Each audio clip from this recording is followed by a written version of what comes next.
આજે આપણે વાત કરીશું ચોમાસામાં થતા કોમન રોગો વિશે. એમાં પહેલું છે ડાયરિયા, જે પ્રદૂષિત પાણી અને ખોરાકના લીધે થાય છે. બીજું છે ડેન્ગ્યુ અને મલેરિયા, જે મચ્છરજન્ય રોગો છે. ત્રીજું છે ટાઇફોઇડ, જે પ્રદૂષિત પાણી અને ખાવાથી થાય છે. ચોથું છે વાયરલ ફીવર, જે ભેજવાળા વાતાવરણ અને વરસાદના કારણે થાય છે. પાંચમું છે હિપેટાઇટિસ એ, જે પ્રદૂષિત પાણી પીવાથી કમળો થાય છે. હવે આપણે જોઈશું આ રોગોથી કઈ રીતે બચવું અને એના માટે કઈ સાવચેતી રાખવી.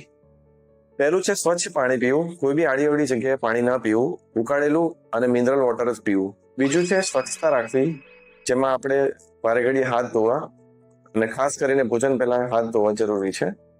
ત્રીજું છે મચ્છરથી બચવું, જેમાં મચ્છરદાનીમાં ઊંઘવું, મોસ્કીટો રેપેલન્ટ યુઝ કરવા, ઘરની આજુબાજુ ક્યાંય પાણી જમા ન થવા દેવું. ચોથું છે ભોજનમાં કાળજી. બહારની આડીઅવળી જગ્યાએ ખાવાનું ટાળવું જોઈએ ચોમાસાની સિઝનમાં, જેથી આપણે પાણીજન્ય રોગોથી બચી શકીએ. જો લાંબા સમયથી તાવ આવતો હોય, આંખો પીળી પડી જાય, પેશાબ પીળો આવતો હોય, ડાયરિયા બંધ ના થતા હોય, તો તમારા ડોક્ટરની સલાહ અવશ્ય લેવી જોઈએ.